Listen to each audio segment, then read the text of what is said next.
శ్రీమాత్రే నమ. జయ గురు దత్తాత్రేయ నమ. ఈ వీడియోలో మనం వార ఫలాలు తెలుసుకునే ప్రయత్నంలో ఈ వారం గ్రహస్థితి పరిశీలించినప్పుడు మరి కుజుడు ఈ వారం అంతా కూడా మేషరాశి యందు, గురువు వృషభ రాశి యందు, రవి శుక్రులు మిథున రాశి యందు, బుధుడు కర్కాటక రాశిలో సంచరించడం జరుగుతుంది. అయితే ఈ వారంలో ముఖ్యంగా జూలై 1వ తారీఖుతో శుక్రమౌఢ్యం మరి పూర్తవుతుంది.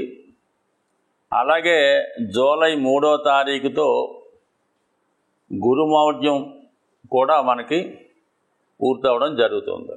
అంటే మనకి చక్కగా శుక్రుడు బలవంతుడు అవ్వడం, గురువు కూడా బలవంతుడు అవ్వడం వల్ల చాలా వరకు శుభకార్యాలకి, అంటే ముఖ్యమైనటువంటి వివాహం వాటివి కాకుండా చిన్న చిన్న అద్దిళ్ళు మారడం, రిజిస్ట్రేషన్లు, అలాగే ఈయన పెళ్లి చూపులకు సంబంధించింది ఈ పెళ్లి చూపుల కార్యక్రమాలు, అగ్రిమెంట్లు, ఒప్పందాలు, వ్యాపార ప్రారంభాలు, ఇటువంటి వాటికి చక్కగా మీరు కార్యక్రమాలు చేసుకోవచ్చు. అలాగే స్కూల్లో జాయిన్ అవ్వడానికి మంచి కార్యక్రమాలు అన్నిటికీ ఉంటాయి. కేవలం ఏదో పెళ్ళి, గృహప్రవేశం వాటికి కొంత ఇబ్బంది ఉంది, కానీ మిగతా వాటికంట మీరు జూలై 3 తర్వాత ఏర్పాటు చేసుకోవచ్చు. అలాగే మరి ఈ వారం అంతా కూడా గ్రహాలన్నీ కూడా రాహు కేతువుల మధ్య బంధించబడి ఒక విధమైనటువంటి మరి అపసవ్య కాలసర్ప దోషం లాంటిది ఏర్పడడం జరిగింది. సో ఈ కారణం వల్ల ఏంటంటే మరి గ్రహాలు తమ సంపూర్ణ బలాన్ని ఇవ్వలేకపోతుంటాయి. ఈ కారణం వల్ల ఏంటంటే కొంత జాగ్రత్తగా వ్యవహరించుకుంటే, అలాగే ఏదన్నా కార్యక్రమాలు ప్రారంభించే ముందు, ఏదన్నా శుభకార్యం ప్రారంభించే ముందు భగవంతుడి అంటే మీ ఇష్టదైవాన్ని పూజించుకొని అమ్మవారి అనుగ్రహంతో పనులు ప్రారంభించుకోవడం వల్ల కొంతవరకు ఈ గ్రహాలు మీకు అనుకూలంగా మారి మీ పనులు సజావుగా సాగే అవకాశం ఉంటుంది. తులారాశి వారికి ఈ వారం ప్రారంభంలో చాలా విజయవంతంగా శత్రువులపై విజయంతో కొత్త అవకాశాలు రావడం జరుగుతూ ఉంటుంది. సహజంగా ఈ రాశిలో ఉన్నటువంటి సెలబ్రిటీలకి, సినిమా, టీవీ, మీడియా రంగంలో ఉన్న వాళ్ళకి నూతన అవకాశాలు విపరీతంగా రావడం జరుగుతూ ఉంటాయి. వాటిని ఎంచుకోవడంలో సరైనటువంటి నిర్ణయం అన్నది మీ యొక్క ప్రతిభ మీద, టాలెంట్ మీద ఆధారపడి ఉంటుంది. అలాగే ఆదాయ సంబంధించిన విషయాల్లో గతంలో మీకు రావాల్సినటువంటి ధనం ఈ వారంలో మీ చేతికి అందే అవకాశం ఉంటుంది. అలాగే కొత్త అగ్రిమెంట్లు చేసుకోవడం వల్ల, నూతన ఒప్పందాలు చేసుకోవడం వల్ల కూడా ముందుగానే మీకు దాని ద్వారా ఆదాయం ఏర్పడుతూ ఉంటుంది.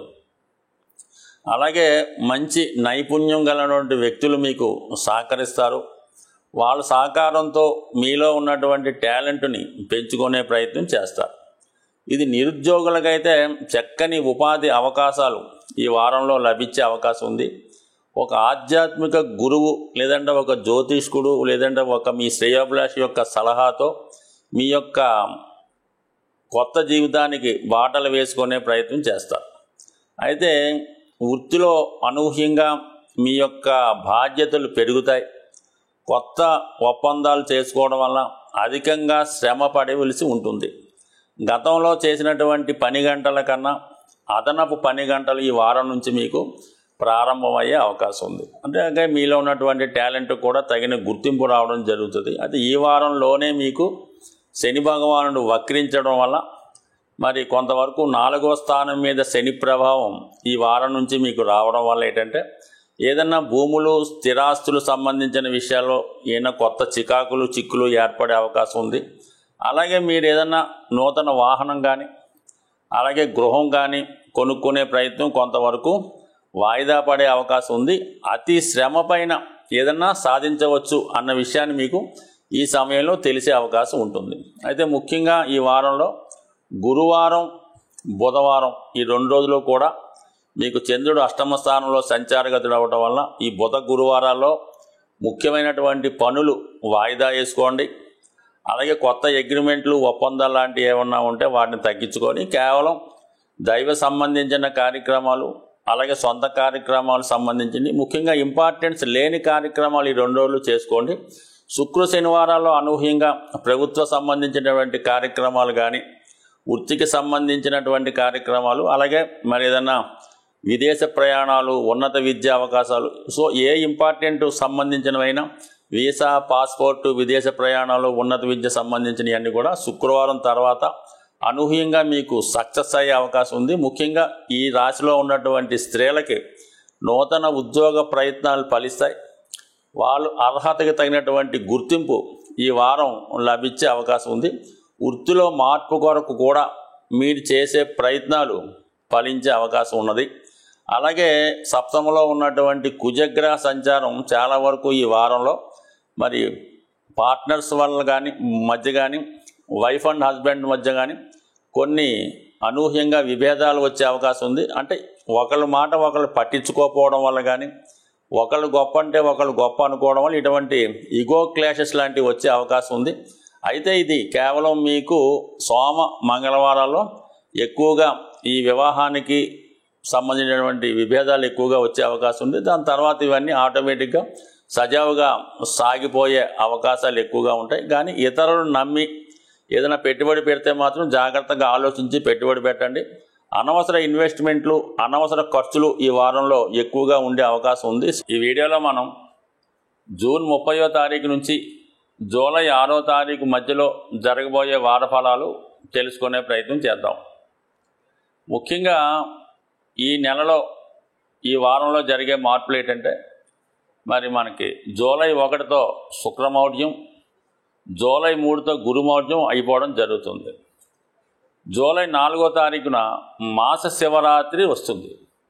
ముఖ్యంగా ఈ వారం నుంచి శని భగవానుడు వక్రగమనంలో పొందడం వల్ల తన యొక్క ప్రభావం ఇతర రాశుల మీద చాలా ఎక్కువగా ఉండే అవకాశం ఉన్నది. ముఖ్యంగా అర్ధాష్టమ శని, ఏలినాటి శని వాటితో పాటుగా ఆ మిగతా రాశుల వారికి కూడా ఈ ప్రభావం వృత్తి మీద ఎక్కువగా రావడం జరుగుతుంటుంది.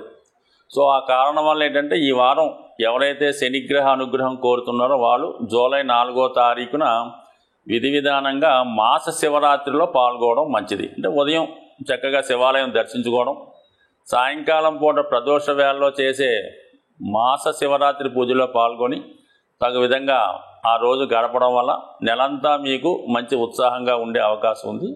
అలాగే జూలై 6వ తారీఖు నుంచి మనకి ఆషాఢ మాసం ప్రారంభమవుతుంది. సో ఇది స్త్రీ దేవతల ఆరాధనకి చాలా అనుకూలమైనటువంటి రోజు.